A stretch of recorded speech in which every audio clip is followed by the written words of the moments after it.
sa pagdating po ng Pangulo ay ito nga po ay nagkaroon siya ng arrival honors at sasalubungin po siya ng mga pinuno ng dalawang kapulungan at ng itinalagang Congressional Reception Committee. Nandyan sina House Speaker Faustino Boji III at Senate President Sherwin Gatchalian. Nandito rin po si Armed Forces of the Philippines Chief of Staff General Antonio Navarrete. Sa reception party dyan sa may rear entrance, kasama rin po sina Senator Kiko Pangilinan at sino pa ba yung nakita natin? Andiyan pa po si Senator Juan Miguel Zubiri, si Majority Floor Leader Ferdinand Alexander Marcos, si Deputy Speaker David Suarez, si Deputy Speaker Maria Rachel Arenas, at iba pa pong mga officials and guests sa House of Representatives.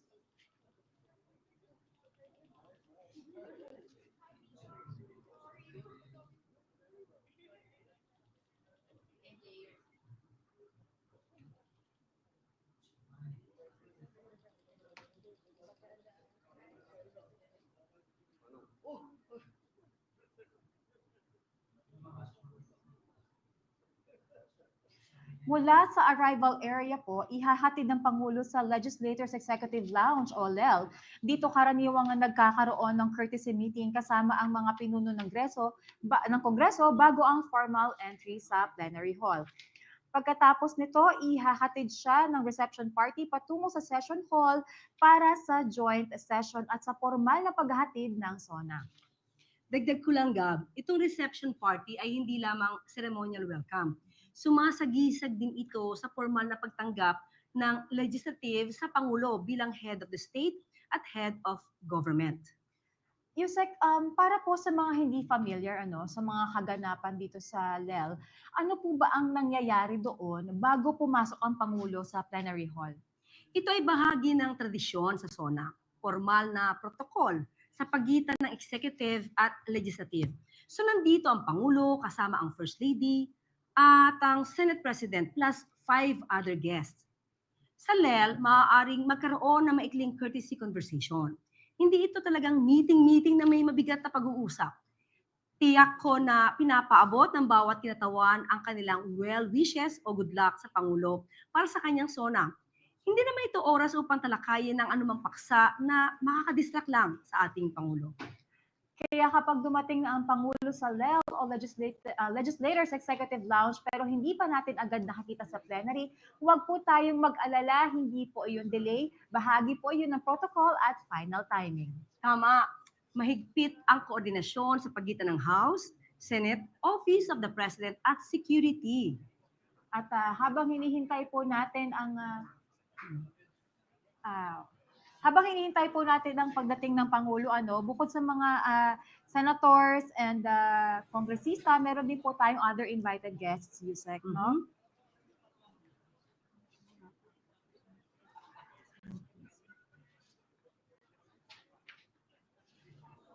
Okay.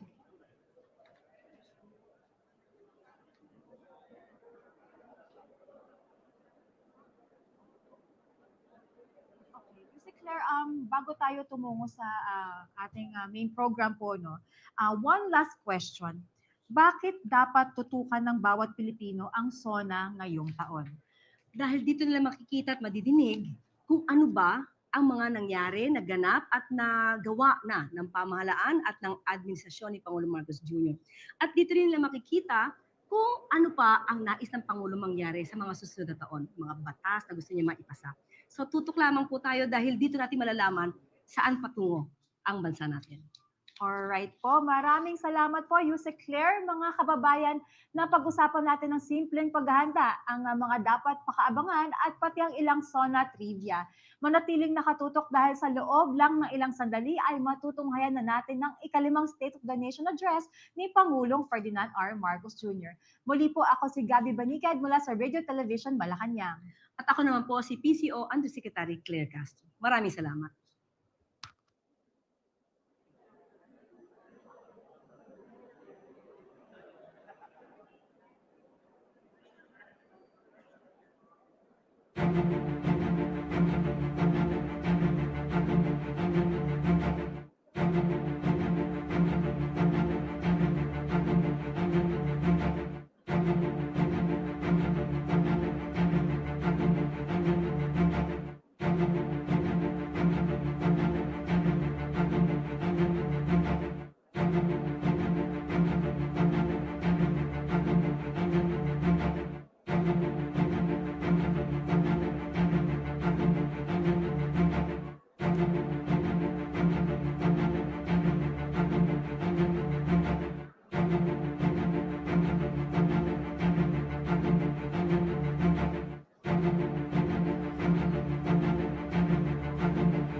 sa mga nakikipagsabwatan upang kunin ang pondo ng bayan at nakawin ang kinabukasan ng ating mga mamamayan. Nahiya naman kayo sa inyong kapwa Pilipino. Mahiya naman kayo, lalo sa mga anak natin na magmamana sa mga utang na ginawa ninyo at binulsan nyo lang ang pera.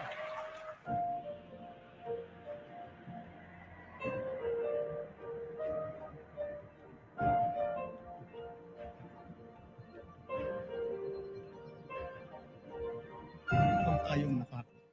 Huwag tayong titiklop. Huwag tayong mawawalan ng pag-asa. Dahil ang Pilipino ay likas na matapang, magaling, masipag, matibay, at mabuti.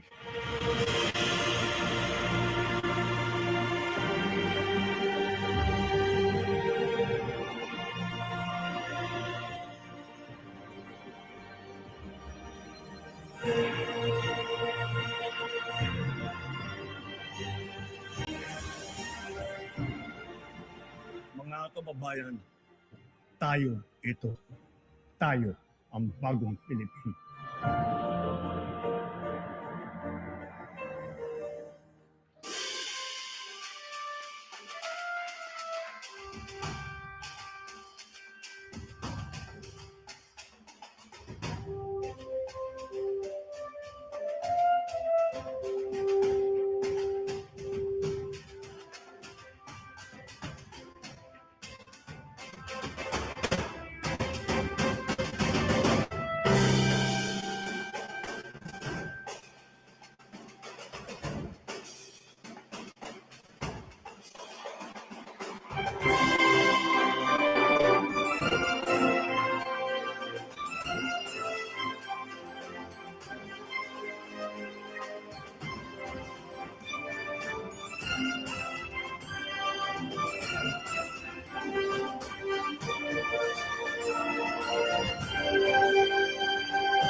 Ladies and gentlemen, the President of the Republic of the Philippines, His Excellency Ferdinand R. Marcos Jr.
On the part of the Senate, the joint session is called to order. On the part of the House of Representatives, the joint session is called to order. Please rise for the singing of the Philippine National Anthem to be led by the Philippine Charity Sweepstakes Chorale. Bayang magiliw, pelas ng silanganan, alab ng puso, sa dibdib mo'y buhay. Lupang hinirang, duyag ka ng matitig, sa manlulupi, di ka pasisitil, sa dagat at bundok, sa langit mong buhay, ang tulas, paglayang minamahal, ang isang ng watawat mo'y tagumpay na nagdidibig, ang bituin at araw na kailan pa pwede magdidilim, lupa ng araw ng buhay, at ipagsinta mo ay langit sa piling mo. Aming ligaya naman may mga api, ang mamatay ng dahil sa'yo.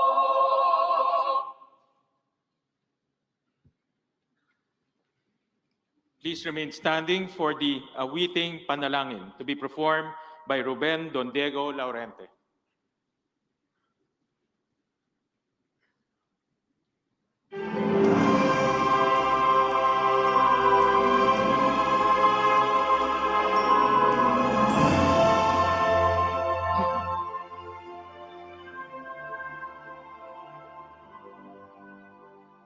Let there be peace on earth, and let it begin with me.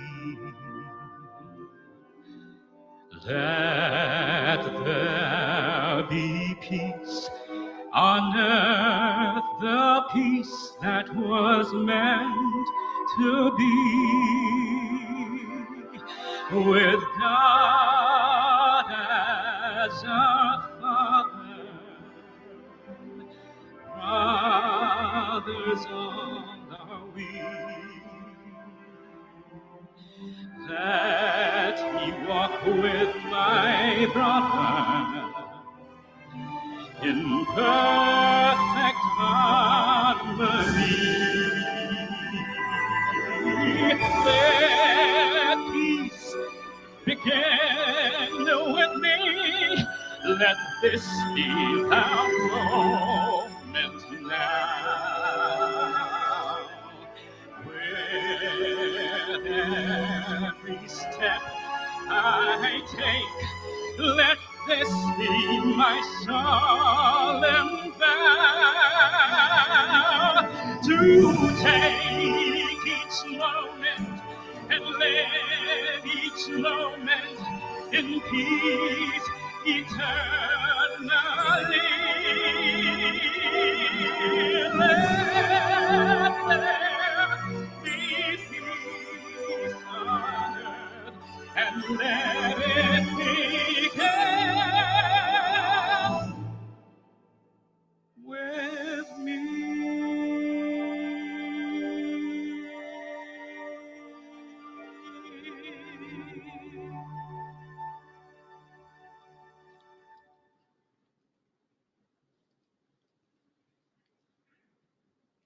Ladies and gentlemen, honorable members of the 20th Congress of the Philippines, ang Pangulo ng Republika ng Pilipinas, Kagalang-galang Ferdinand R. Marcos Jr.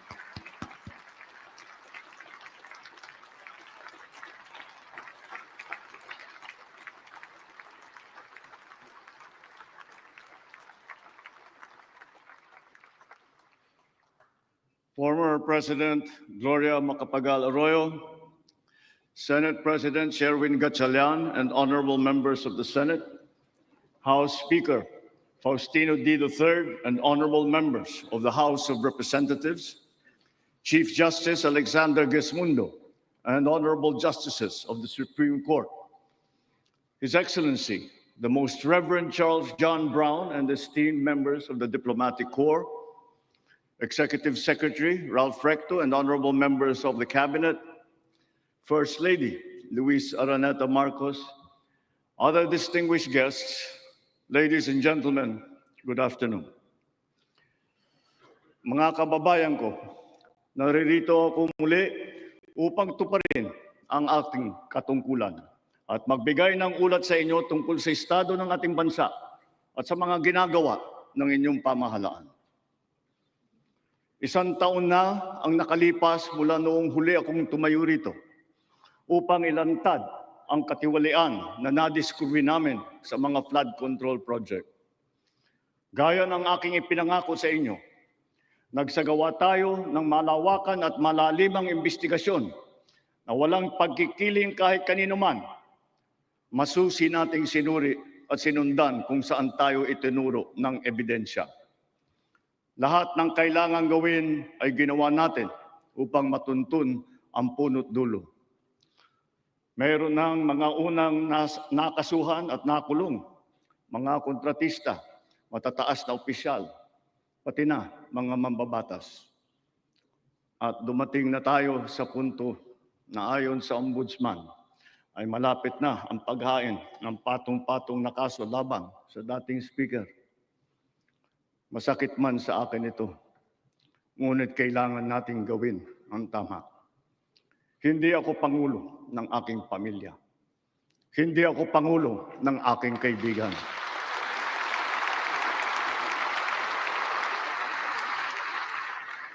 Ako ay pangulo ng Pilipinas at ang tungkulin ko ay sa inyo, ang aking mga kapwa Pilipino.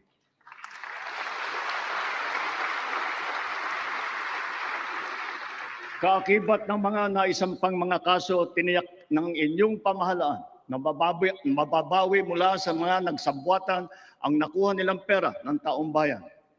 Gayon din, pinigilan natin ang paglabas ng pera ng bayan na ipambayad padapat sa mga depektibo, peke o guni-guning mga proyekto at mapupunta lamang sa mga bulsa ng mga tiwalaing kontraktor at opisyal. Halos 25 bilyong piso ang halaga ng nabawi, frozen at napreserbang mga pera at ari-arian ng mga akusado. Ang mahigit 800 milyong piso dito ay agad nating nabalik sa Treasury. Lahat ng mababawi mula sa mga sangkot na tiwali ay agad ibabalik sa kaban ng bayan. Ipinapaubayan na natin ang pag-uusig sa Ombudsman at sa ating mga pinalakas na National Prosecution Service. Nananalig din tayo sa makatarungang hatol ng hukuman. Makakaasa kayo na ang gulong ng hustisya ay tumatakbo.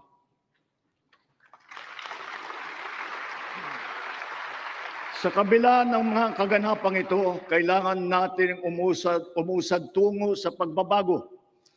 Nakatulong ang lahat ng mga ulat at hinaing ninyo sa isumbong na Pangulo. Ang inyong pagbabantay at pakikialam sa pamahalaan ay ang susi sa paglaban sa katiwalian. Ang reforma sa DPWH ay nagsimula na. Nagpasok tayo ng mga bagong graduate kasama ang mga tuwid at maasahang mga job order at contract of service. Bukod sa mga flood control project, lahat ng mga proyekto ay sinuri at tiniyak na talagang kinakailangan at maayos mula sa plano, presyo hanggang pagpapatupad. Para walang overpricing, sinigurado natin na ang mga materyales ay ayon sa presyo sa merkado. Bantay sarado ang bawat proyekto at ang nakalaang pondo sa transparency portal, integrity chain at katuwang na ang mga civil society organization. Mula nung tumama sa ating bansa ang epekto ng giyera sa gitnang silangan, nagdeklara tayo agad ng State of National Energy Emergency. Iisa ang ating misyon, uplift, ang iahon ng ating nahihirapang mga mamamayan.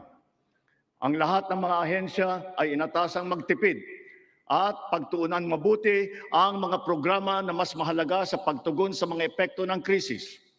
Ibinuhos natin ang pondo kung saan karapat-dapat at mas kinakailangan sa mga pangunahing serbisyong ramdam at tiyak na makakatulong sa ating mamamayan. Ang pera ng taong bayan na muntik mapunta sa bulsa ng mga tiwaling opisyal ay naisalba natin. At sa halip na magamit natin ay nagamit natin sa mabuti at para sa tunay na kapakanan ng mamamayan.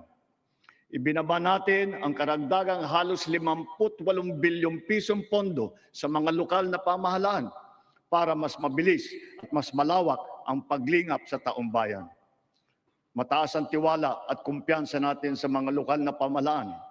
Ito ay paghahanda na rin para sa mas marami at mas malawak na serbisyo para sa kanilang mga nasasakupan. Nagsimula tayo doon sa mga direktang naapektuhan ng kaguluhan. Ang pagsaklolo sa ating mga kababayang OFW na naipit sa digmaan. Mahalagang misyon ito ng pamahalaan. Gayong lagpas 2.2 milyong Pilipino ay naghahanap buhay sa Middle East. Simula nung naputok ang gera, mahigit 12,000 kababayan natin ang ating naiuwi sa bansa na ligtas. Mahigit 140,000 OFW naman ang ating nabigyan ng sari-saring tulong sa gitna ng kaguluhan sa Middle East. Tulad ng pagkain, tulong pinansyal, pagpapagamot at masisilungan. Pag-uwi sa Pilipinas, sila ay ating tinulungan upang makapagsimula muli sa pagpahanap buhay sa pamamagitan ng Action Fund at OWA Kabuhayan Program. Ang iba naman ay nilapit natin sa PESO o kaya sinama natin sa bayanihan para sa Balikbayang Manggagawa Job Fair. Samantalang ang iba ay tinulungan natin makapaghanap buhay muli sa ibang bansa. Bukod sa kanila, ang mga magbabalik natin mga gurong OFW ay papasok na sa mga public school natin kung saan sila ay higit na kinakailangan. Dahil dito sa Pilipinas, sila ang ma'am at saka ang sir. Patuloy ang ating ugnayan sa iba't ibang bansa at ang suporta natin sa mga OFW para sa kanilang kaligtasan. Lalo na at may mga kababayan tayong nasawi o hanggang ngayon ay nawawala sa Middle East. Pangalawa, bunga ng ating magandang ugnayan sa iba't ibang bansa. Natiyak nating sapat ang supply ng langis para sa ating pangangailangan. Sa kabila ng pagsara ng Strait of Hormuz ay nagawa natin makabili at makapag-angkat mula sa ibang pagkukunang bansa tulad ng Japan, South Korea, Oman, India, maging sa Russia, pati na sa China. Dahil sa mga ito, natiyak natin na sapat ang supply ng bansa na tatagal hanggang halos 2 buwan. Nakipag-usap din tayo sa Iran para sa kaligtasan ng ating libo-libong mga kababayang tripulante na nasa Strait of Hormuz. Sa kooperasyon ng ating mga kumpanya ng langis, hindi naging biglaan ang pagtaas ng presyo ng petrolyo, kundi paunti-unti sa loob ng 1 linggo.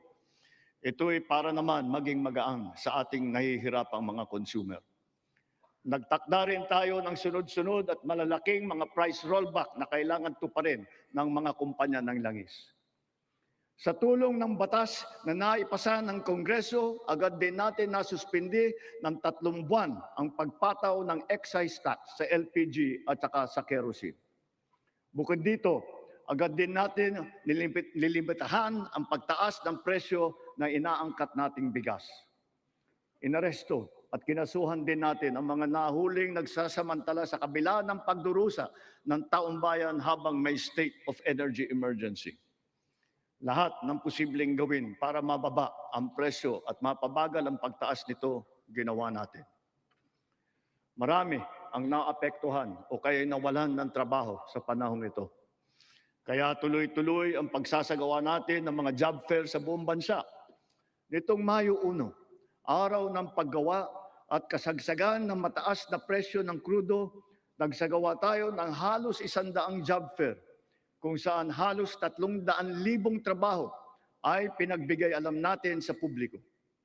Sa isang araw ng job fair na ito, lagpas 6,000 Pilipino ang hired on the spot. Dito rin natin ipinamahagi ang mga sweldo para sa mahigit 100,000 benepisyaryo at nagtatrabaho sa ilalim ng dilip at tupad ng DOLE.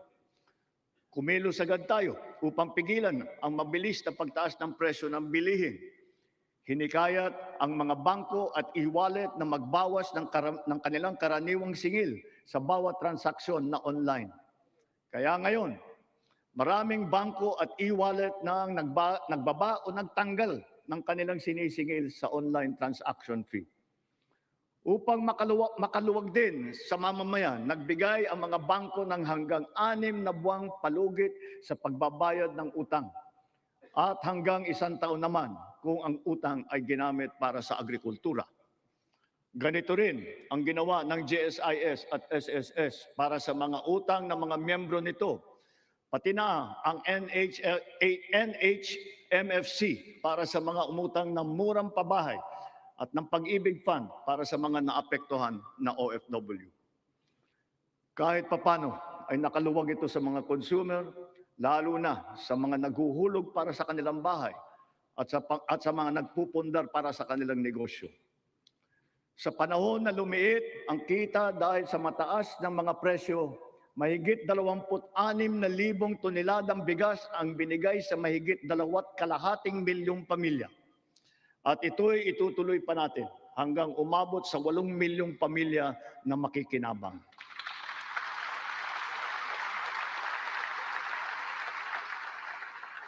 Patuloy pa rin ang programang Benteng Bigas Meron Na. Ito'y nakakapagbigay ginhawa sa mahigit 12 milyong Pilipino sa buong bansa.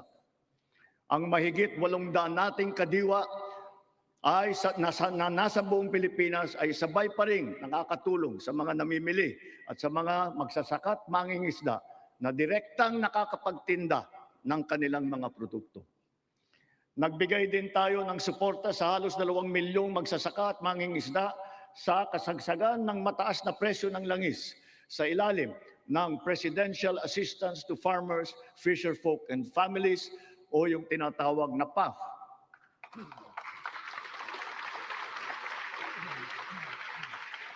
Dahil sa mas malakas, malawak at mura nating internet, naging mainam na alternatibo ang online classes at saka ang ating work from home. Mataas ang presyo ng ating kuryente, lalo na ngayong Hunyo, dala pa rin ng mataas na presyo ng krudo at paglakas ng dolyar. Gayunpaman, tiniyak natin na nabigyan ang mamamayan ng kaunting proteksyon sa kanilang electric bill.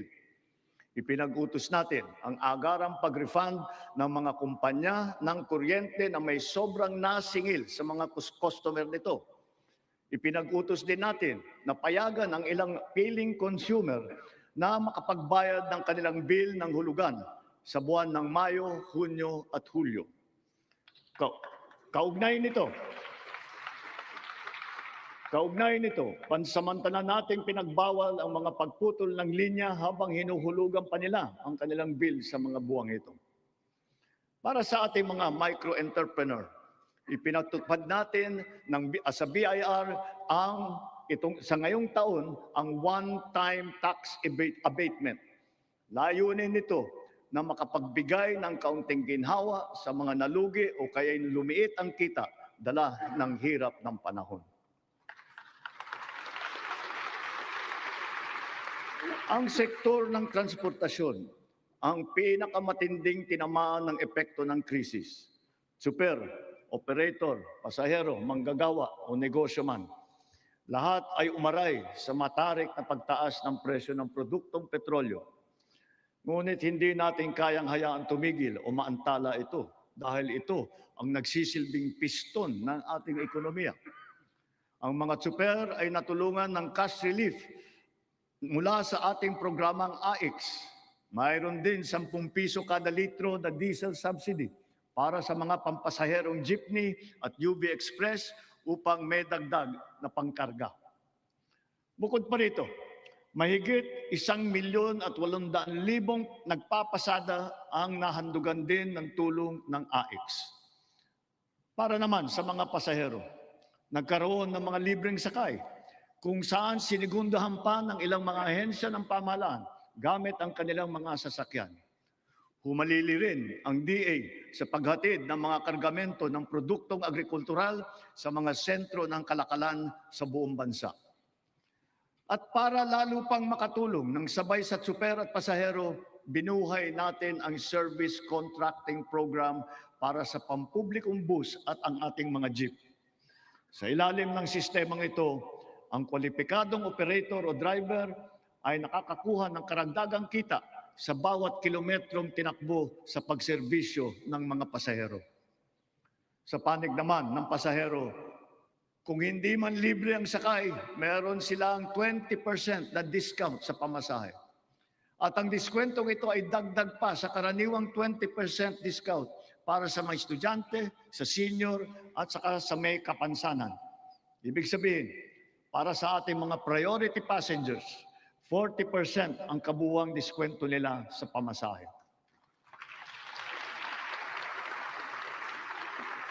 Nariyan din ang tupad, tuloy pasada, kung saan nagkaroon ng dagdag na kita ang mga super na pampasada.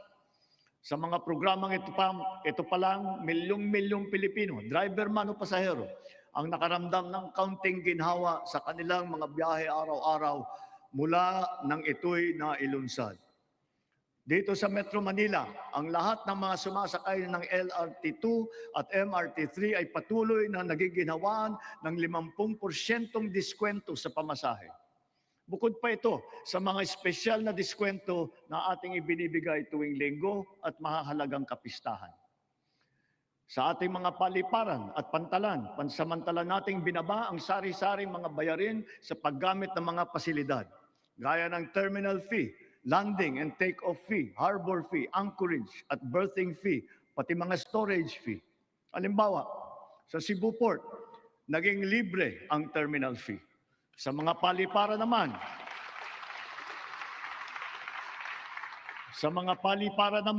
ang service charge sa mga pasahero ay binawasan din natin. Gayon din, sa PITX, ang terminal na nag-uugnay ng Metro Manila sa Katimugan, sinuspindi natin ng 3 buwan ang pagsingil ng terminal fees sa mga pampasaherong sasakyan. Sa mga expressways naman, sila ay may diskwento sa toll fee na umabot hanggang halos 200 piso. At kapag ang kargamento naman, ay pagsakay ng RoRo ay produktong agrikultural at sangkap ng pagkain, binaba natin mula 500 ang terminal fee. Ngayon, piso na lang ang sinisingil sa kanila. Sa pagdaan naman nila sa mga expressway, libre ang toll fee ng mga truck na accredited ng Department of Agriculture. Dahil sa lahat ng mga pinatupad na ito, milyong-milyong Pilipino ang kahit papano ay direktang nakaramdam ng tulong sa panahon ng mataas na presyo ng petrolyo. Sila ang ating mga tsuper ng pampublikong sasakyan, mga estudyante, manggagawa, pati na rin ang mga magsasaka at marami pang pasahero sa buong Pilipinas. Mga kababayan, sa ating pagbalik tanaw, kaya ko kayong harapin at sabihin na ginawa natin ang lahat ng nararapat upang malunasan ang mga epekto ng krisis. Agarang kumilos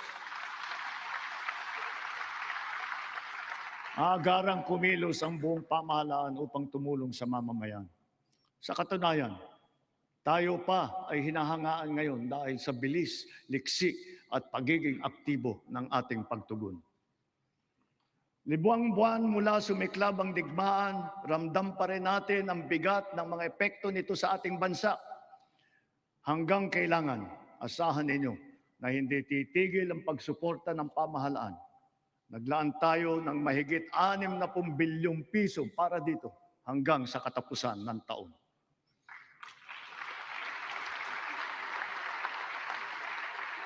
Ang pondo na naisalba natin na balak ibulsa ng mga tiwaling opisyal ay sa taong bayan nating ibinubuhos. Ngayon, ipipihit natin ang mga programa sa mas nangangailangan nating kapwa Pilipino para naman mas malawak at mas marami ang maaabot ng tulong. Layunin natin matulungan ng 3.2 milyong benepisyaryo ng 4Ps at walang gutom program, ang 1.2 milyong minimum wage na manggagawa ng miyembro ng SSS at ang 2.2 milyong kababayan nating mahirap na hindi pa naging benepisyaryo ng programang pang-ayuda ng pamahalaan.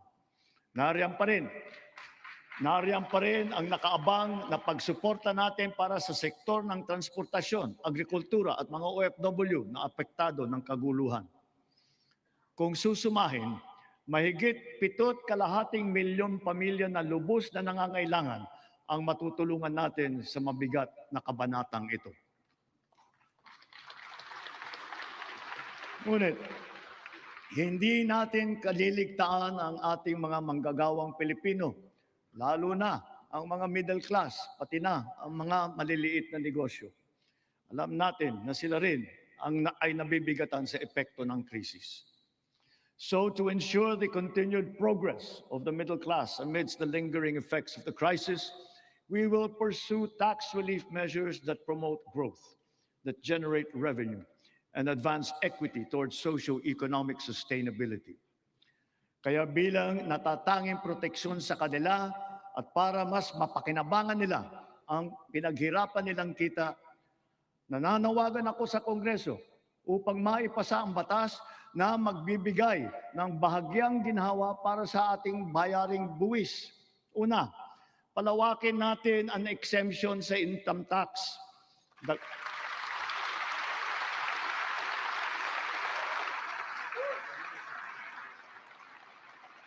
Dagdagan natin ang mga manggagawang malilibre sa buwis sa kanilang kita. Isasama na natin ang mga kumikita ng hindi lalagpas sa 350,000 pesos kada taon.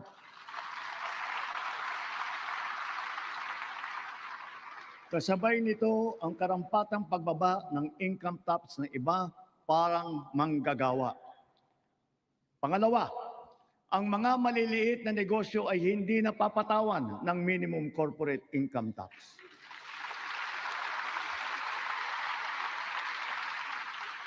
Pangatlo, para mapanatag ang loob ng taong bayan, ang pagbigay ng amnesty para sa mga hindi nabayarang buwis tulad ng income tax, estate at donors tax at value-added tax.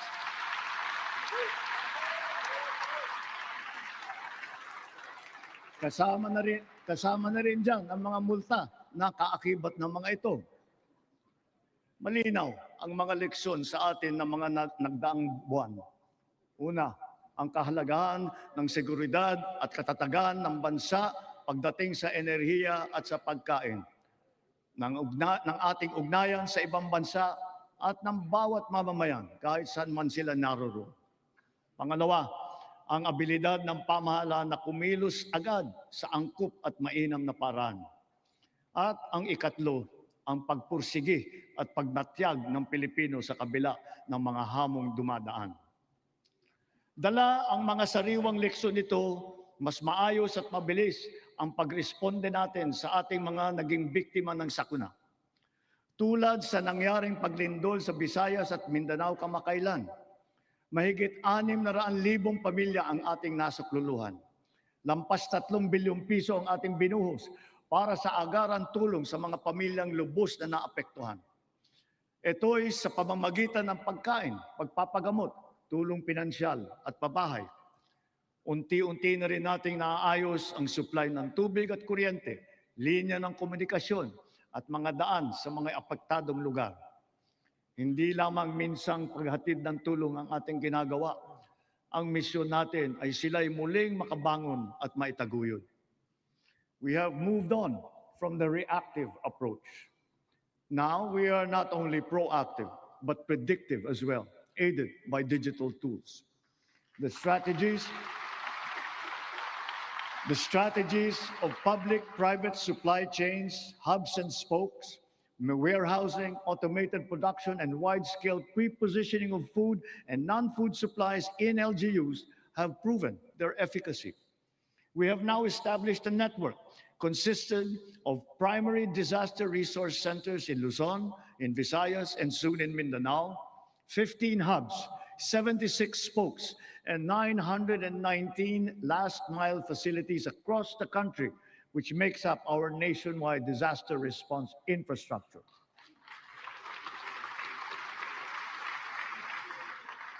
Because of this robust system, delivery of emergency nourishment and relief to target areas is now made possible under 24 hours. Sa panahon ng krisis o kalamidad, handa na ang pamahalaan sa pagpapadala ng mga mobile energy system upang makapaghatid ng emergency power sa mga lugar na nawalan ng kuryente.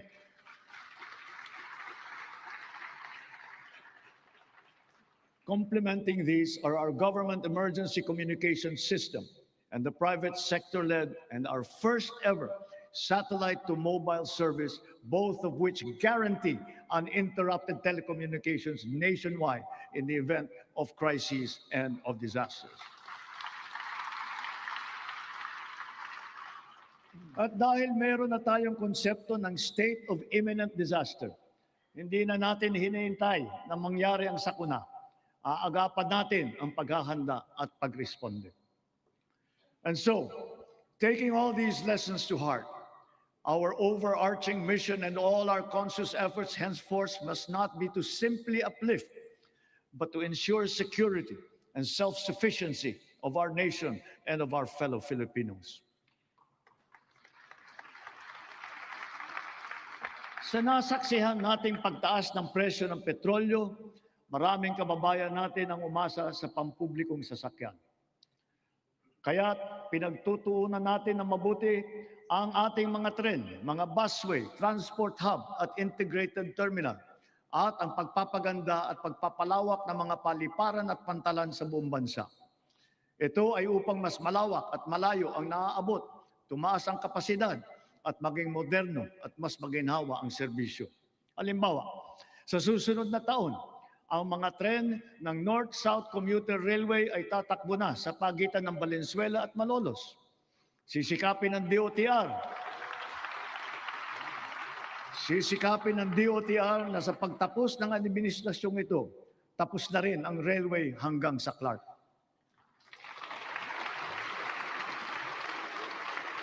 Sa susunod na taon, bubuksan na rin ang 12 stasyon ng MRT-7. Matapos ang halos 3 dekada, may bago ng linya ang MRT na tutulak pa hanggang Sacred Heart sa Quezon City mula sa North Avenue. At balang araw, aabot pa ito hanggang San Jose del Monte, Bulacan.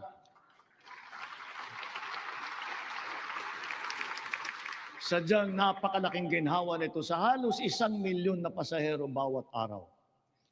Thanks to the recently enacted Accelerated and Reformed Right-of-Way Act, right-of-way issues are now more quickly resolved, removing the biggest choke point in our mass transit development program. Sa kabilang banda, yung unang bahagi ng Cebu Bus Rapid Transit ay bukas na.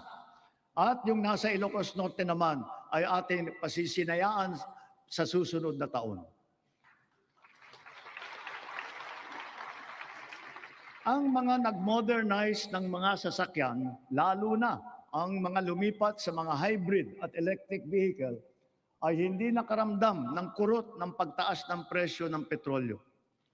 Consistent with our clean energy drive, we have encouraged the adoption of electric vehicles.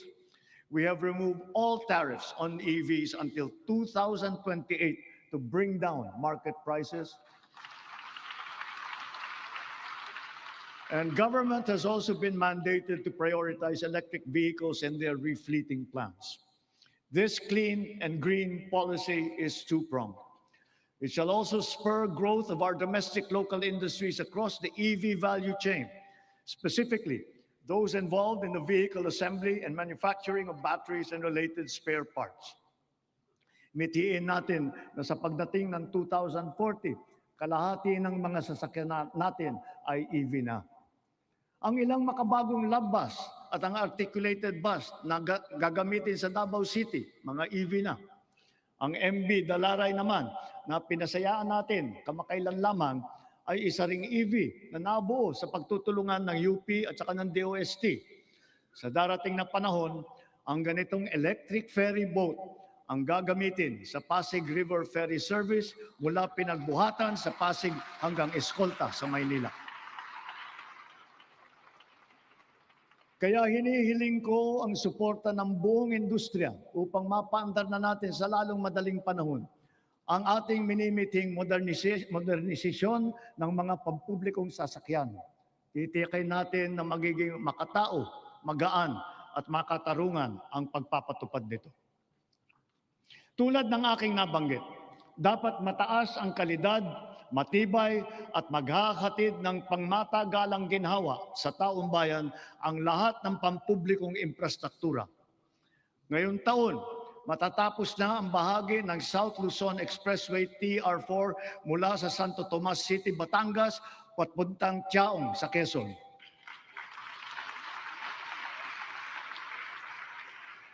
Halos 17,000 motorista araw-araw ang makikinabang dito. Ang mga nasirang tulay sa San Juanico sa Eastern Visayas, Cabagan, Santa Maria sa Isabela, Pigatan sa Cagayan, Calbigan at Liloan sa Samar, at Panuliran sa Iligan ay kaagad nating naayos at ngayon nagagamit na muli.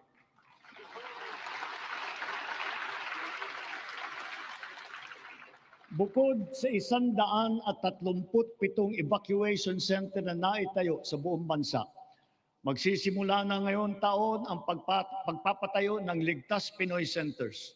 Una doon sa mga lugar na madalas tamaan ng hagupit na panahon, tulad ng Bicol, Eastern Samar, Bukidnon, Davao de Oro. Ang mga gusali na ito ay dinisenyo upang kayanin ang mga malubhang kalamidad tulad ng super typhoon na 340 kilometers per hour, ang lakas ng hangin at ang magnitude na 8.4 na lindol. Ganon din dapat ang taas ng kalidad at tibay ng lahat ng pribadong infrastruktura. Ang lahat ng gusali sa ating bansa ay dapat handa at kayang manatiling matatag at nakatindig laban sa anumang banta ng sakuna at kalamidad. Kaya akmal lamang ng bigyang halaga at pagtuunan ang pag-amyenda ng National Building Code upang maging alinsunod ito sa mga modernong pamantayan. Katambal ng paglaban sa katiwalian, kaugnay ng mga ghost at substandard na flood control project, naglunsad din tayo ng Oplan kontrabaha sa buong bansa. Dito sa Metro Manila, masigasig ang ginagawang paglilinis ng mga estero at imburnal sa pangunguna ng MMDA. Nakakatulong ang mga Cash for Work program sa malawakang paglilinis na mahigit 200 estero at waterway mula sa Luzon hanggang Mindanao, sa Ilocos Sur, sa Cagayan, sa Camarines Sur, Negros Occidental, Cebu, Capiz, Iloilo, Lanao del Norte, Maguindanao del Sur, Misamis Oriental at Bukidnon. Sa kabila ng mga ginagawa natin ito, kailangan pa rin nating iwasto ang ating pamamaraan sa pagtapon ng basura. One systemic intervention is to update our 25-year-old Ecological Solid Waste Management Act, aligning it with modern waste management practices such as waste-to-energy and waste treatment technology.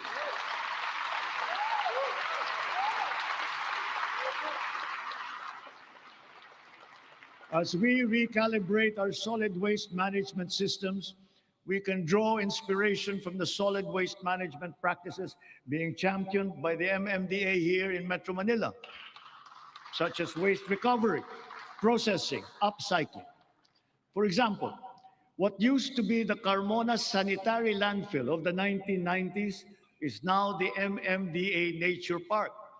And more than a multi-purpose green space, it shall soon be the base of its high-level disaster preparedness training and simulation exercises. Gayon din, ang ating sistema ng agrikultura ay pinapatatag natin upang magarantiya ang ating supply ng pagkain at maipababa ang presyo nito para sa lahat. Ang sari-saring mga programa tulad ng puhunan, farm input, kagamitan, kaalaman, pati na insurance ay tumutulong sa mga magsasaka at mangingisda. Kaya mula noong 2023, patuloy na tumataas ang produksyon ng bansa. Lumalakas ang cropping intensity, dumadami ang ani tulad ng palay, mais, asukal, baboy at manok. Dala ito ng malakas na buhos ng suporta sa sektor. Ang gumaganda at lumalawak na sakop ng infrastruktura at sistema ng irigasyon at tumataas na antas ng mekanizasyon. Nagbubuklod na rin ang mga magsasaka at mangingisda at nabibigyan ng makabagong teknolohiya, binhi at mga pasilidad ng kagamitan. Ilan sa mga ito ay ang 145 rice processing system, 3 malaking cold storage facility, at halos 40,000 makinarya. Ang mga taniman naman ng niyog ay dumadami at lumalawak din, dala ng ating programa na malawakang pagtatanim sa buong bansa. Nakapagtanim na tayo ng 18 milyong puno at layunin po natin na sa pagkatapos ng administrasyong ito, makakapagtanim tayo ng 100 milyong puno ng niyog sa Pilipinas.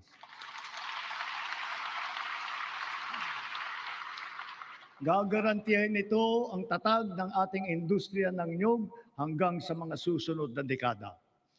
Ang NFA din ay ngayon may mas malakas na ang kakayahan sa pagbili ng mga ani ng magsasaka sa mas magandang presyo at sa pag-imbak ng buffer stock. Ang mga sari-saring peste at sakit na ay nagbabantang manira ng mga inaasahang magandang kita. Halimbawa rito, ang avian flu at saka yung ASF. Kaya tinitiyak ng DA na ang mga magsasaka ay natututo ng mga makabagong kaalaman at mga mainam na paraan sa pag-iwas at paglaban sa mga ito. Gayunpaman, ang insurance ay nagsisilbing mabisang panangga laban sa pagkalugi dala ng pagkawala o pagkasira sa hindi inaasahang pangyayari. Sa nakalipas na 4 na taon, natulungan ang sektor upang mabawi ang halaga ng pinsala sa hanapbuhay na umabot sa 19 bilyong piso halaga na kabayaran. Ang crop insurance ngayon ay hindi limitado sa mga pananim. Kasama sa saklaw nito ang mga alagang hayop, palaisdaan, mga gamit at pasilidad, pati sasakyan na pang-agrikultura. Meron ding life insurance para sa mismong magsasaka at mangingisda. Papalawigin pa ng Philippine Crop Insurance Corporation at DA ang kaalaman ng mga magsasaka at mangingisda tungkol sa crop insurance. Upang makapagbigay ng kapanatagan sa isipan ng mga benepisyaryo ng agrarian reform, wala tayong tigil sa pamamahagi ng mga titulo sa lupa na ginawad sa kanila. Kaya sa loob ng 4 na taon, lagpas 400,000 titulo na ang suma total ng atin na ipamahagi sa kanila, na may kabuong lawak na mahigit 500,000 hektarya. Tatapusin na natin ang pamamahagi ng mga titulo sa susunod na taon. Marami sa benepisyaryo ang naghintay ng 30 hanggang 60 taon. Ang iba mapalad na nasaksihan ang paglabas ng kanilang titulo. Sa tagal naman ng panahon, yung iba, apo na ang tumanggap. Gayon din, kahalaga sa kanila ang seguridad na hatid ng kalayaan mula sa pagkalubog sa utang. Kaya asahan ninyo, kukumplituhin na natin ngayong taon ang ginagawa natin pagpapawalang bisa ng mga utang ng ating mga benepisyaryo.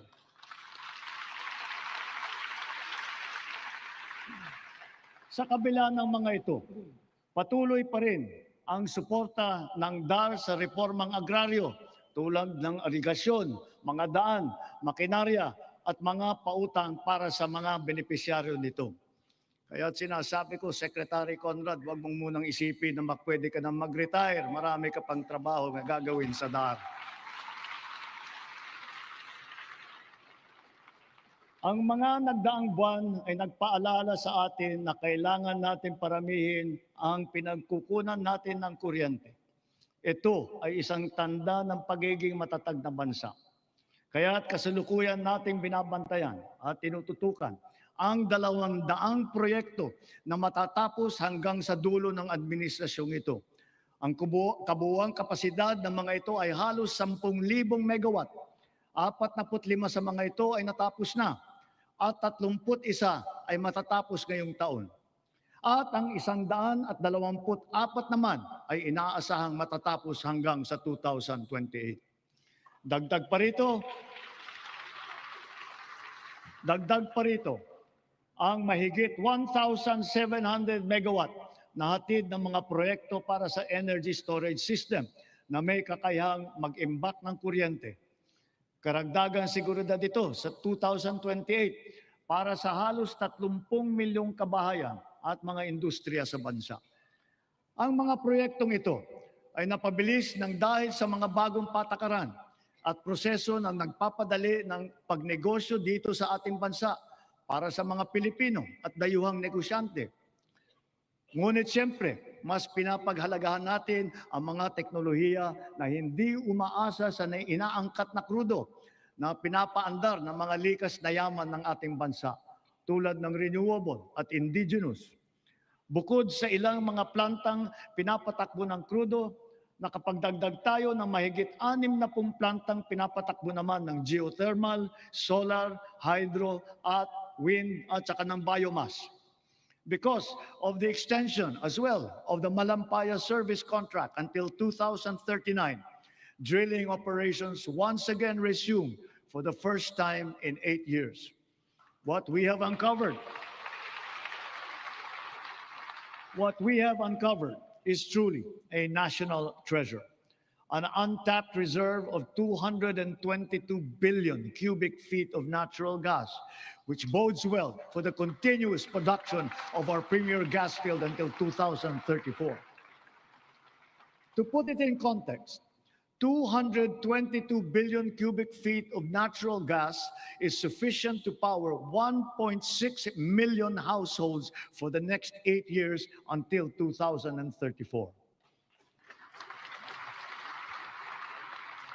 Inspired by this development, we have already awarded a total of 14 petroleum service contracts in Luzon, Visayas, and Mindanao. By far, this is the highest number of such contracts ever to be awarded during a single term of any president in our history.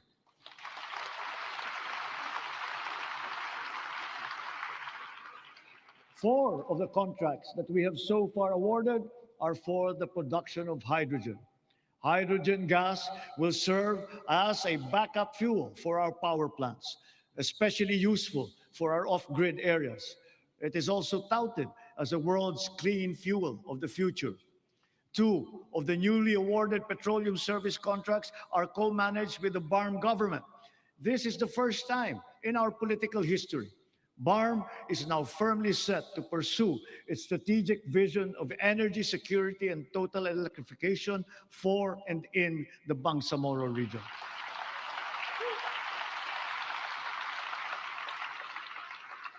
Sa kabila ng mga nailatag para sa ating seguridad sa enerhiya, panatag ang aking loob na kaya nating umangat pa. We have begun to embark on the establishment of hydrogen power plants. Multiple projects are now in their pre-developmental stage in Marinduque, in Masbate, Zamboanga, Sibugay, Basilan, and other potential areas. Pushing the envelope further, perhaps it is time for us to revisit nuclear energy production.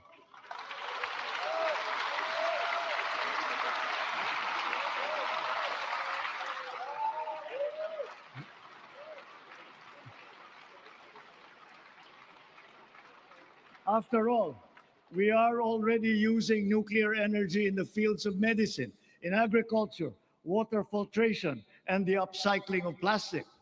We are confident in its capacity to reinforce our energy security and to bring down the cost of electricity in our country. Titiyakin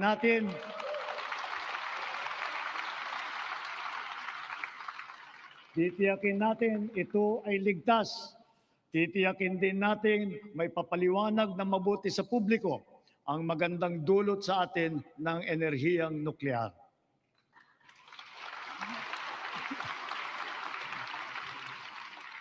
Mga kababayan, sa lahat ng mga ginagawa natin sa sektor ng enerhiya, maninaw din sa pamahalaan ang hinaing ng taong bayan na pababain ang presyo ng kuryente sa bansa.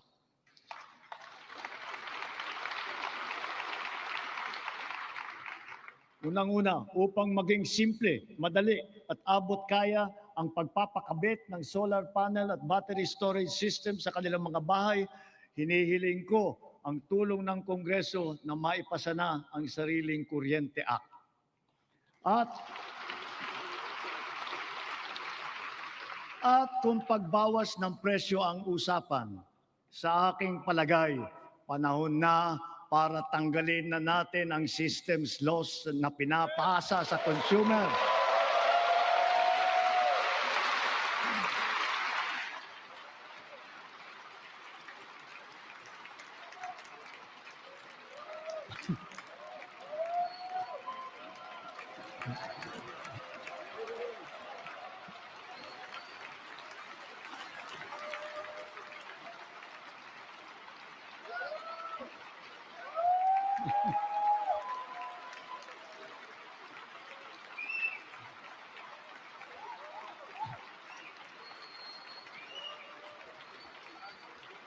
Pinapasa ito sa consumer at kinakarga sa bill na pinapatungan pa ng value-added tax.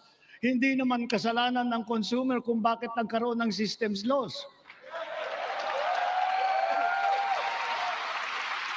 Kaya hindi naman tama na kailangan sila pa ang pagbabayarin dito. Therefore, we, the people, we demand for the immediate amendment of the EPIRA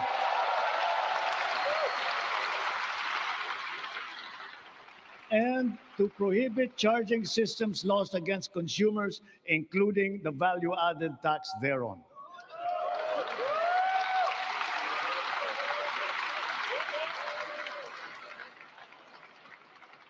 Noon nagsimula ang administrasyon, nilatag na natin agad ang pambansang pulisiya sa social protection floor na magtitiyak na may pangsalo at paglingap sa ating mamamayan lalo na sa oras ng pangangailangan. Kaya't nariyan ang DILIP at tupad ng DOLE at AIX at Risk Resiliency Program ng DSWD para magsilbing pantawid sa anumang krisis na pinagdadaanan sa pamamagitan ng pansamantalang hanap buhay o di kaya tulong pinansyal.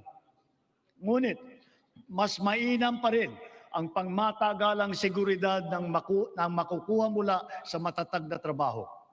Maraming trabaho ang hatid ng ating lokal na industriya na patuloy natin pinalalakas.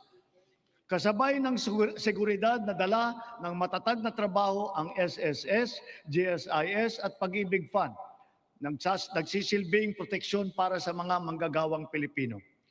Katuwang ang mga ahensyang ito, nakakaipon ang manggagawang Pinoy para sa kanyang pagtanda at sa pagretiro. Nakakatulong din ito sa panahon ng kagipitan, kalamidad o krisis sa buhay. Bukod pa riyan, daan ito upang makapagpundar para sa sariling buhay tulad ng mga abot-kayang pabahay sa ilalim ng ating 4PH program. Nariyan ang DSUD at mga ahensyang kasapi sa sistema ng pabahay upang matupad ang pinapangarap ng natahanan ng Pilipino. Katuwang ang pribadong sektor at lokal na pamahalaan. Puspusan natin pinupuno ang kakulangan sa pabahay sa buong bansa. Ito ay ginagawa natin sa pamamagitan ng mga bagong komunidad, mga acquired asset ng Pag-ibig Fund, Community Mortgage Program, resettlement, at pati na mga paupahan. Sa ating programang pabahay, higit 500,000 bahay ang ating naitayo na at napondohan. Kasama ang higit 100,000 bahay na naidagdag natin sa loob lamang ng isang taon sa ilalim ng pinalawig natin na 4PH program. Susi sa lahat ng ito ang magandang sistema ng pautang upang gawing mas abot kaya ang mga pabahay para sa mga Pilipino. Isa na rito ang Pag-ibig Fund. Ang kanyang 17 milyong miyembro ngayon ay patuloy pang dumadami. Kung kaya, ang pinupundar ng mga miyembro ay patuloy ding lumalago. Ngayon, itinaas natin sa 10 milyong piso ang limit sa pautang para sa pabahay. Halimbawa, dahil dito, ang mag-asawa na may mas kakayahang bumili ng pinapangarap nilang bahay para sa kanilang pamilya. Ngayon, halos 7 milyong OFW na ang nagkaroon ng insurance. Dahil dito, panatag tayo na ang mga OFW natin ay naaalagaan at natutulungan ng mabuti. Patuloy din na dumadami ang mga kasunduan natin sa ibang bansa para sa karagdagan oportunidad para sa hanap buhay. Napataas din natin ang minimum wage ng OFW natin na namamasukan bilang kasambahay. Para naman sa ating mga pensyonadong uniform personnel na nagsakripisyo para sa seguridad ng ating republika, itinaas natin simula ngayong taon ang nakukuha nilang pensyon at subsistence allowance.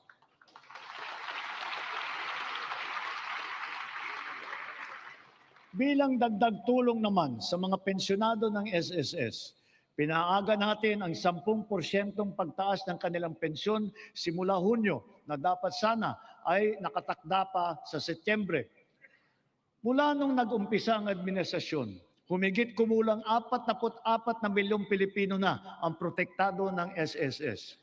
Mahigit 80,000 sa kanila ay mga tsuper, mga tindero, tendera, gig worker, mga job order at contract of service at iba pang mga nasa informal na sektor. Ang mga contract of service at job order ng pamahalaan, ipinagpatuloy natin ang kanilang mga serbisyo. Naglaan pa tayo ng karagdagang sahod para sa kanilang paghulog sa SSS, Pag-ibig at PhilHealth bukod sa iba pang mga benepisyo. Misyon natin na mas marami pang Pilipino ang makakasapi sa SSS, lalo na ang informal na sektor at mga self-employed na tulad nila. Kaya nananawagan ako sa buong sambayanan. Huwag natin ipagwalang bahala ang seguridad na handog ng SSS, pati na ang Pag-ibig Fund. Tiyakin po natin na ang wasto at buwanang paghulog para sa ikabubuti ng ating mga kinabukasan. Maganda ring balita na dumadami sa ating mga kababayan ang kumukuha ng insurance at pre-need mula sa pribadong sektor. Mainam din itong pagpundar para sa kinabukasan. Ito ay para sa lahat ng Pilipino. Ginawa rin itong mas abot kaya dahil sa mga micro-insurance plan. Ngayon na nasa merkado, ito yung mga rehistrado at lehitimo. At mas maganda rin balita sa ating kabataan. Sa kanilang murang edad ay nagbubukas na ng mga account sa bangko o kaya sa Digital Payment Act. Hikayatin at turuan natin silang mag-impok at magpundar para sa kanilang kinabukasan.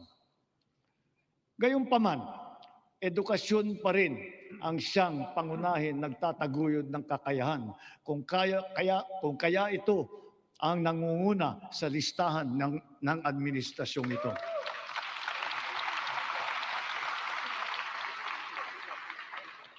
Sinisimulan natin ito mula sa pagkamusmus at ito'y dapat tuloy-tuloy at hindi tumitigil. Kaya dapat nakakintal sa puso't isipan ng mga Pilipino ang lifelong learning at continuous self-improvement. Ang nagdaang mga buwan ay nagpaalala sa atin na mahalaga ang reskilling at upskilling ng ating mga manggagawa. Napatunayan natin ang kakayahan ng mga senior high school graduate natin sa mga isinagawa natin bagong Pilipinas Servisyo Fair nitong Marso. Mahigit 1,200 senior graduate ang naging hired on the spot. Maaari na rin sila ngayon mag-apply para sa mga bakanteng unang baitang na posisyon sa pamahalaan. Ngunit, patuloy pa rin natin pinalalakas ang curriculum ng senior high upang lalong maihanda ang estudyante para sa tunay na mundo. Pinaigting ang work immersion para maranasan nila ng personal ang paghahanap buhay sa kanilang gustong larangan. Panatag ang ating loob sa edukasyon pagkatapos ng senior high dahil sa patuloy na pagtaas ng kalidad ng kolehiyo sa ating bansa. Noong 2022, ang mga kolehiyo natin na pumasok sa World University Rankings for Innovation ay 12 lamang. Patuloy po nating ipinataas ito bawat taon. Ngayon, 140 kolehiyo na ang pumasok na sa World University Rankings. At lagpas kalahati sa kanila ay state at local universities and colleges kung saan libre ang matrikula.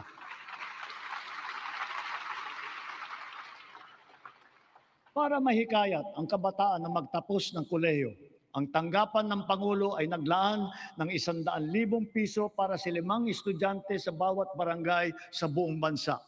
Sila ngayon ang ating presidential scholar. Mabisang pambato rin sa buhay ang mga programa natin sa TechVoc o TVET. Sa ngayon, 81% na ang placement rate ng mga dumadaan sa kursong TechVoc. Halimbawa, sa programang Super Scholar at ang programa Entrepreneur, naturuan ang mga driver ng panibagong kaalaman na sa kanilang iba't ibang pangkabuhayan. Sa programa naman ng DOLE at DA, mahigit 10,000 magsasaka at mangingisda sa buong bansa ang matuturuan na rin sa mga bagong kaalaman. Ang TechPro ay nakapaloob na sa senior high at ito'y progresibo o ladderized upang maging tulay sa agarang hanapbuhay at hakbang din tungo sa patuloy na pag-aaral at pagsasanay. Maaring gamitin ng isang TVET graduate ang kanyang national certificate bilang pundasyon upang maituloy pa ang pag-aaral hanggang maging ganap itong kolehiyong diploma. Halimbawa, ang electrical installation and maintenance sa senior high, maaring magtuloy sa electrical engineering balang araw. Ang caregiving, pwedeng ituloy sa nursing. Sa kabilang banda, kahit graduate ng kolehiyo ay maaaring kumuha ng NC upang tumahak ng ibang larangan o kaya'y magnegosyo. Inahayag ng DOLE at TESDA sa publiko ang kompletong impormasyon ukol sa mga kurso at programa ng TVET, lokasyon ng mga training center at provider, paano mag-apply, petsa, iba pang mahahalagang detalye. Malaking tulong ngayon ang TESDA Passport na bunga ng digitalization ng inyong mga serbisyo. In line with our digital transformation drive, our DICT continues to train our tech-savvy citizenry in high-impact tech skills to help them stay competitive in this ever-evolving field. AI is here to stay, and so we adopt it to harness its potential to enhance critical sectors, from our educational system to our industries. We have launched massive training programs for AI readiness, which have reached at least 1.8 million individuals, students, parents, and teachers alike. This success inspires confidence to further scale up our initiatives for AI literacy across all sectors. We must ensure our global competitiveness. Within and beyond the academe, we must inculcate in our youth the virtues of critical thinking, innovativeness, creativity, as well as the ability to find solutions to problems. Our targeted scholarships and funding grants are all aimed to encourage these trailblazing traits.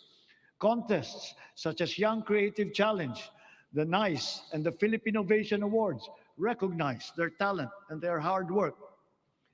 At the same time, we have to do more to protect our children. We must protect them from the harmful influences and forces that exploit their vulnerability. The corrosive influence of fake news, the unfettered exposure to pornography, even to minors, the constant depiction of casual violence, and the toxicity and hate culture pervasive in social media. These pernicious influences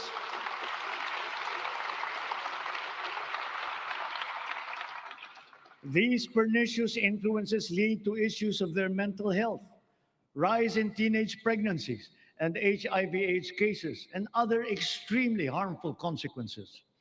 We must all assume a community responsibility for our young people's protection. Ang mga nasawi na ating mag-aaral kamakailan, dala ng karahasan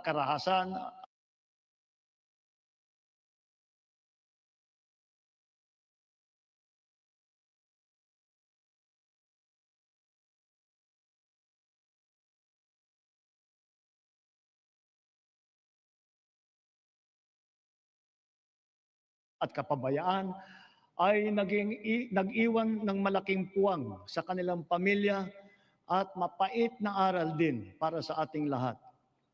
Sa mga magulang at kaanak ng mga nasawit at nasaktan dahil sa nangyaring karahasan sa mga paaralan, tanggapin po ninyo ang aming taimtim na pakikiramay.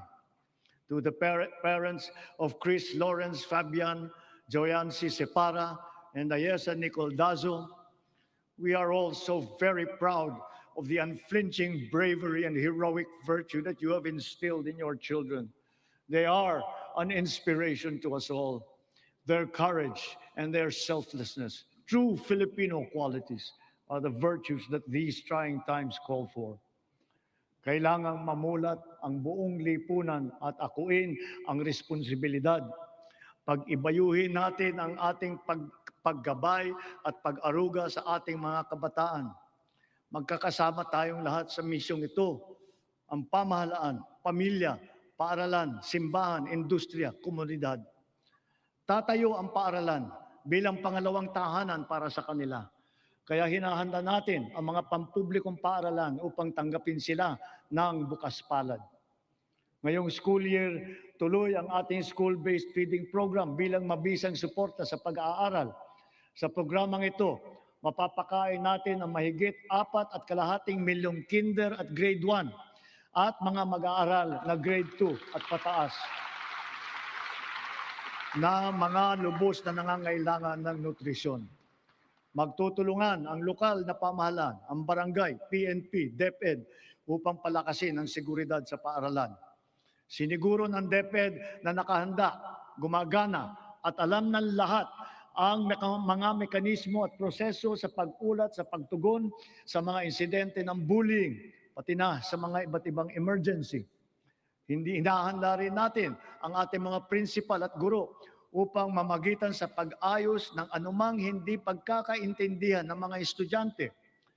Sa tulong ng unang batch ng 10,000 school counselor associates na ipapasok natin sa mga pampublikong paaralan, ang mga anak natin ay meron ng malalapitan para sa angkop na payo sa anumang mabigat na pinagdadaanan sa kanilang isipan.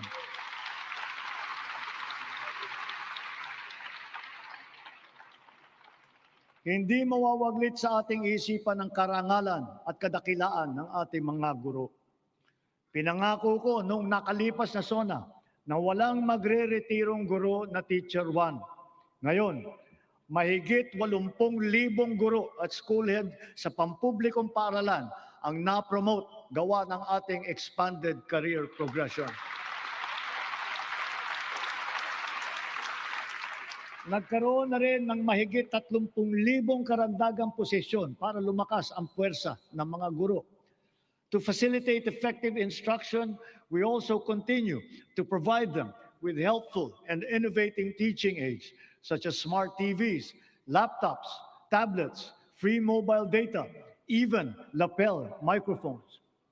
To dramatically increase the traditional annual production output of DepEd, we have activated force multipliers in addressing classroom storage, tapping the DPWH, PAGCOR, and the LGUs as additional production arms for the increase in our schoolrooms.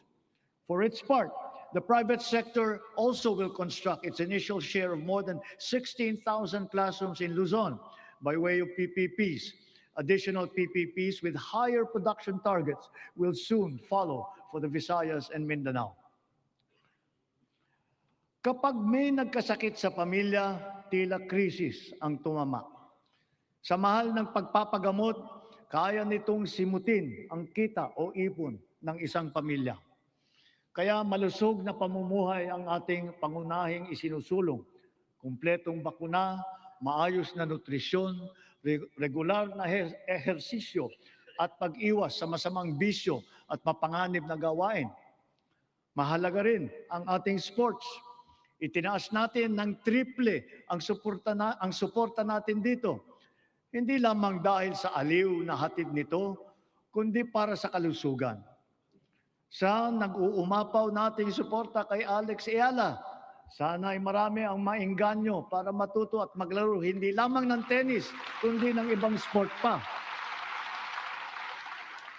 Sa halimbawa ng Pilipinas Women's Football Team, sana rin ay mas sumikat pa ang football sa ating bansa at maraming maglaro.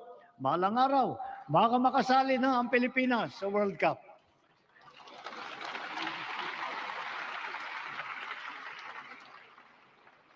Ang ating sistema ng universal healthcare ay ang pangunahing seguridad sa kalusugan ng bawat Pilipino, katuwang ang DOH at saka ang PhilHealth. Daig ng maagap ang masipag. Ito ang layunin ng ating YAKAP program. Ilayo ang Pilipino mula sa sakit at tugunan ng maaga ang nagbabadyang karamdaman. Sa taong ito, 4.5 milyon na ang nakapagpatingin mula sa 25 milyong Pilipino nakarehistro sa programang ito. Hangad natin, mas maraming klinika pa ang makakasapi sa yakap upang mas marami pa ang pagpipilian ng ating mga mamamayan. Sa kaugnay nitong gamot program, ang miyembro ng PhilHealth ay makakakuha ng kailangang gamot mula sa mahigit 2,000 accredited na provider. Ang bawat miyembro ay may benefit limit pa na 20,000 piso kada taon. Ngayon, 75 na ang makakalagang gamot na kasama sa listahan ng programang ito. Meron diyang antibiotic laban sa asma, alta presyon, kolesterol, para sa diabetes, sa ubo, lagnat at iba pang mga sakit na kadalasang nararamdaman. Sa 7 buwan ng taong ito, mahigit 300,000 kababayan natin ang nakinabang dito. Bukod sa programang ito ng PhilHealth, ang bilang ng mga gamot na tinanggalan natin ng value-added tax ay umabot na sa mahigit 2,000. Mahigit 700 dito ay laban sa cancer, mahigit 500 ay para sa alta presyon, mahigit 600 naman ay laban sa diabetes at para rin sa mental health. Sa buwis na ito na ating tinanggal, ang side effect dyan ay mas mababang presyo nito sa butika.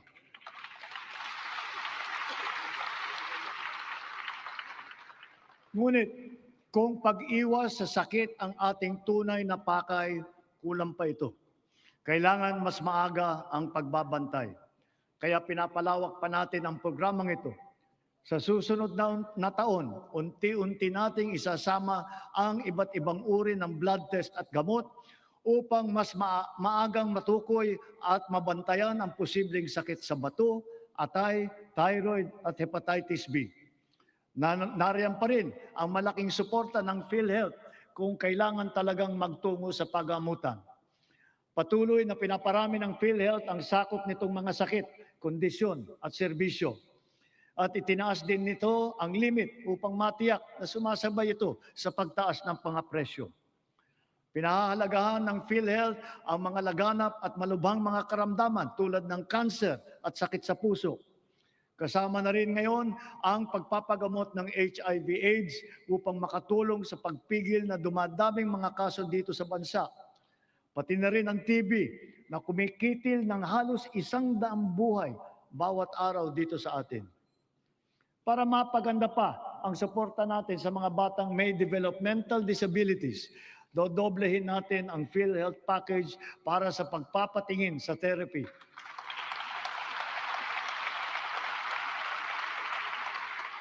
Dadamihan din natin mula sa 70 hanggang 150 ang bilang ng therapy session na sakop ng PhilHealth.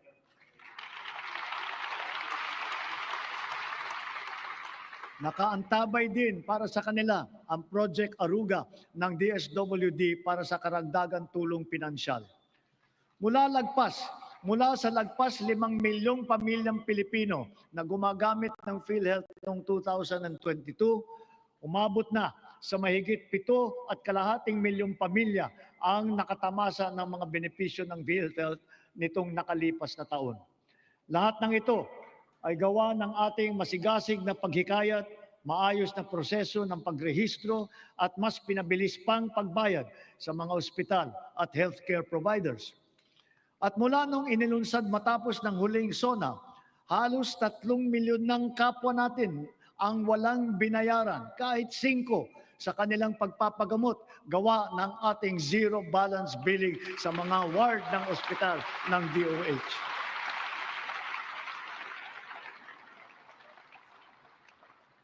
Siyempre, hindi natin makakaligtaan ang maaasahang medical assistance o MAIP. Mas marami na ang ospital na sakop nito. Mas pinadali pa ang proseso. At ngayon, may e-MAIP na sa mga ospital ng DOH, online at kasama sa ating e-Gov app. Dalawa na lang ang requirement. Wala na ring GLGL. Kaya hindi na kailangan pumila o magmakaawa pa sa sino mang politiko.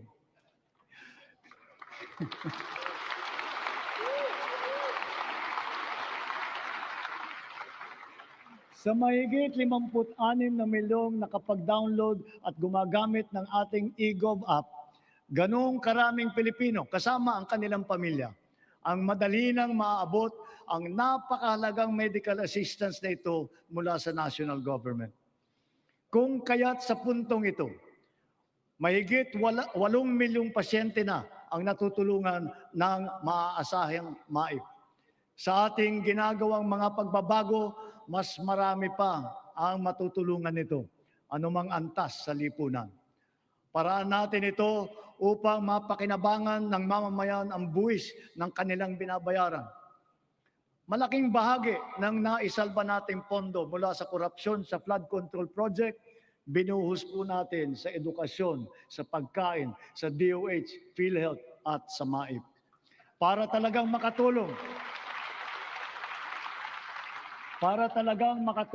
makapagpagaling at makapagpalakas ng katawan ng Pilipino.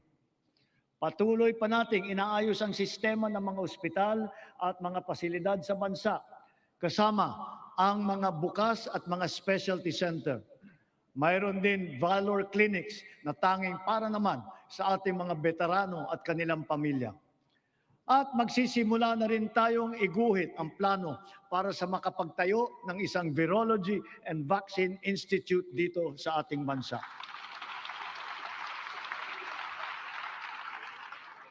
Kasabay nito, ang hanay ng mga dalubhasa sa larangan ng medisina at kalusugan ay dumadami na rin. Mula nung magsimula tayo, mahigit dumoble ang kumukuha ng medical scholarship kapalit ng obligasyon na maglilingkod sa mga pampublikang ospital sila balang araw. Sa kanilang pinamamalas na serbisyo publiko, ang ating mga doctors to the barrios ay nagsisilbing huwaran sa ating mga susunod na henerasyon ng mga Pinoy na doktor.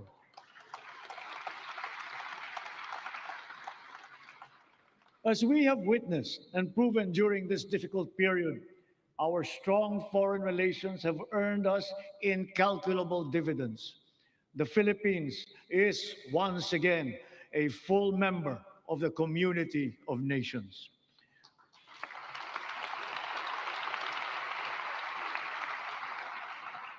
Our vigilant trade facilitation efforts have resulted in integrating our country into the international free trade network.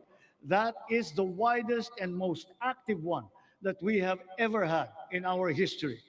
It has yielded transformative economic agreements, such as the Regional Comprehensive Economic Partnership. And now we are set to seal yet another promising comprehensive economic partnership agreement, this time with the United Arab Emirates. Because of these international engagements, the Philippines now has 23 free trade agreements in force or under active negotiations with other countries.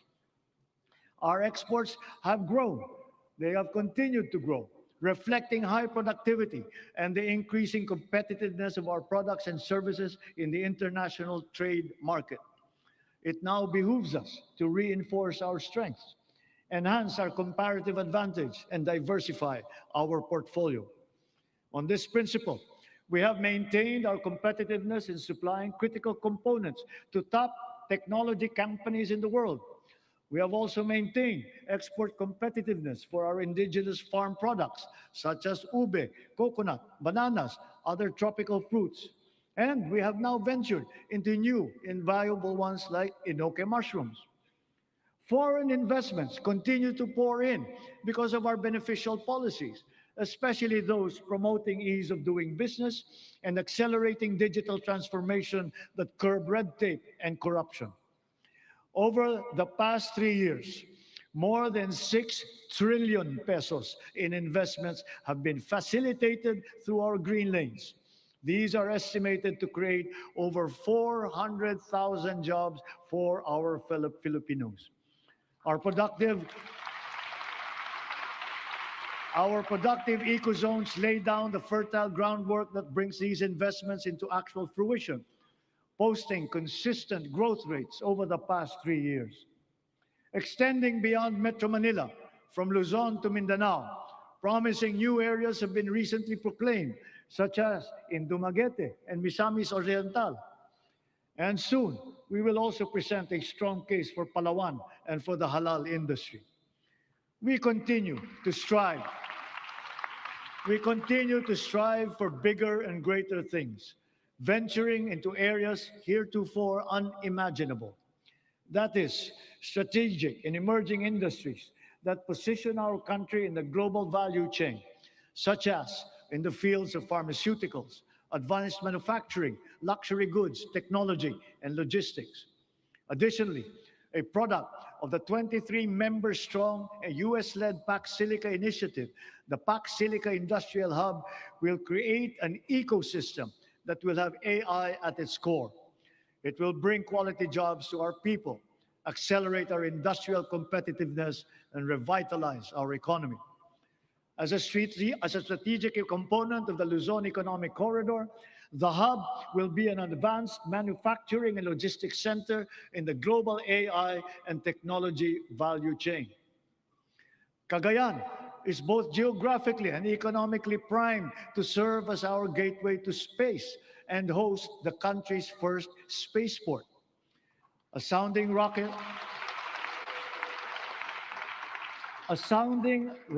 launch test is slated for next year. Yes, we are going to launch a rocket into space. This we will do in partnership with a South Korean aerospace company.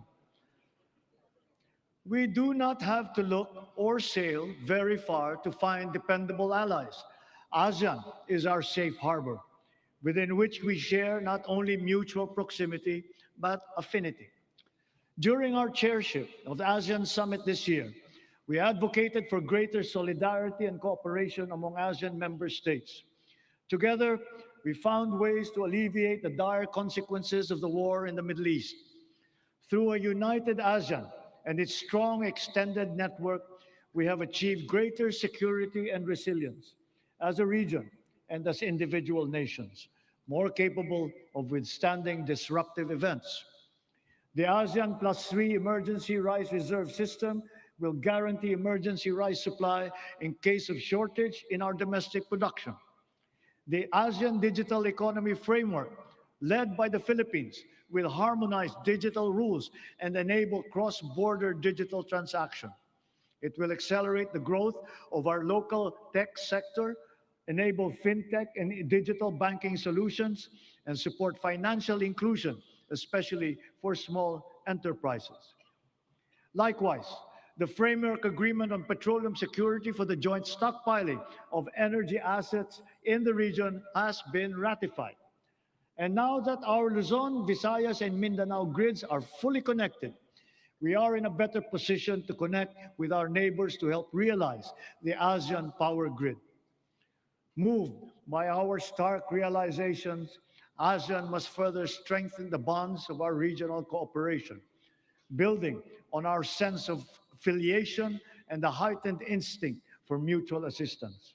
This is bayanihan for the international community and for this part of the world.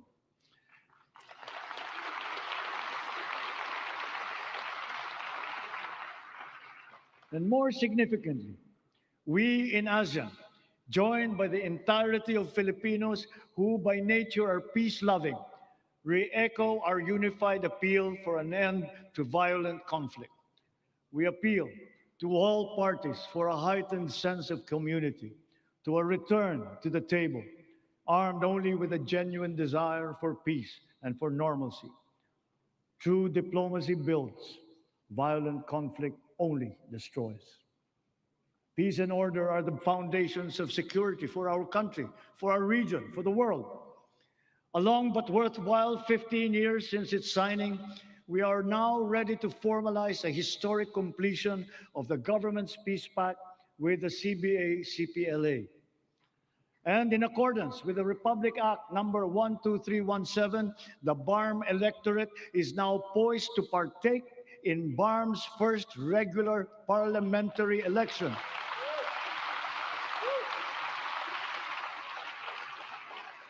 This is a critical accomplishment under the Comprehensive Agreement on the Bangsamoro. COMELEC, law enforcement, volunteers, deputized agencies, all stakeholders are now ready to ensure that this defining political exercise will be peaceful, orderly, and credible. May these inspiring developments strengthen our collective belief in the unity and indivisibility of the Filipino nation amidst our individual diversity. Our unity and collective consciousness are challenged now greater than ever before. A common threat lies before us, directed against our dignity and self-respect. Of late, our very humanity has been called into question. Let me remind our friends and our detractors, Filipinos are a noble, kind, gracious, and great race. We are not greedy. We are not racists. We are not liars.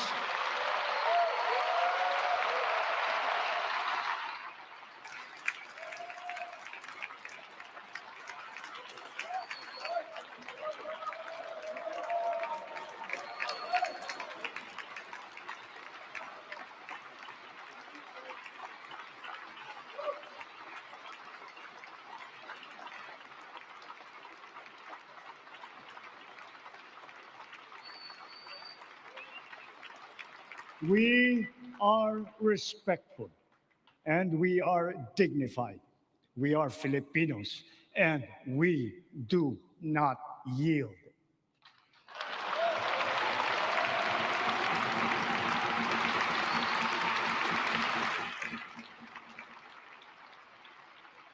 Just recently, we celebrated the 10th anniversary of the final and binding 2016 Arbitral Award, which stands as a definite benchmark for the interpretation and application of the UNCLOS. This is not a claim that we advance alone, nor is it one that we will abandon. Your government will do all that is necessary to continue upholding this award, utilizing every peaceful and legal means available to the Republic against any attempt, foreign or domestic, to undermine this achievement. We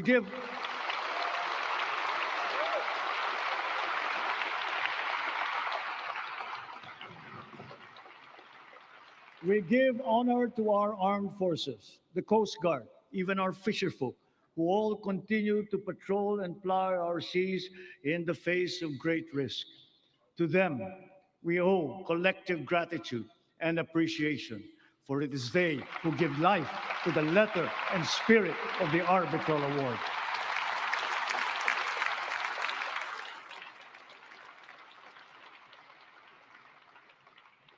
Mga kapwa kong Pilipino, sa ganitong mga banta sa ating seguridad, sa loob at sa labas ng bansa, tayo'y tumindig ng taas noo at magkapit-bisig.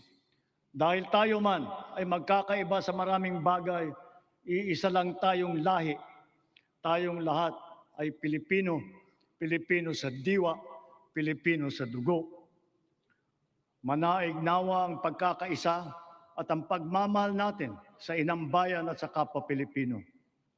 Sa bagay na ito, hindi tayo magkakatunggali. Tayo ay magkakabigkis tulad ng ating pinamana sa ating buong kasaysayan. Sa mga pang-aalipusta, hindi tayo matitinag. Sa manlulupig, hindi tayo pasisiil.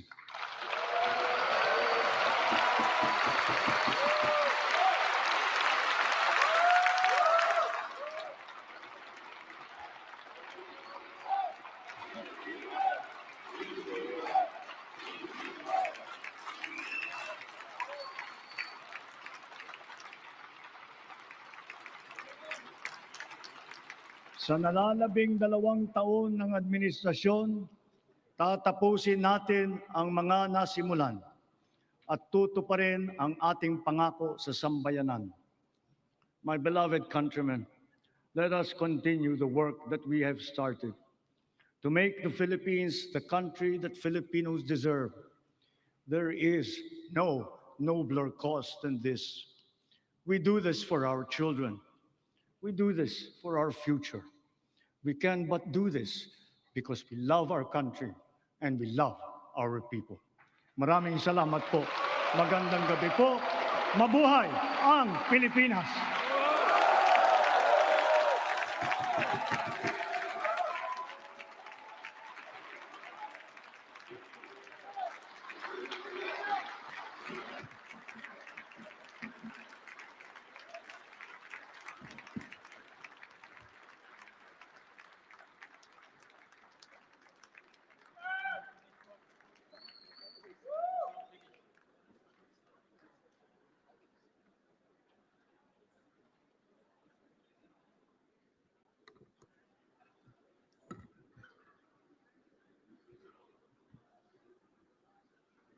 On the part of the Senate, the joint session is adjourned.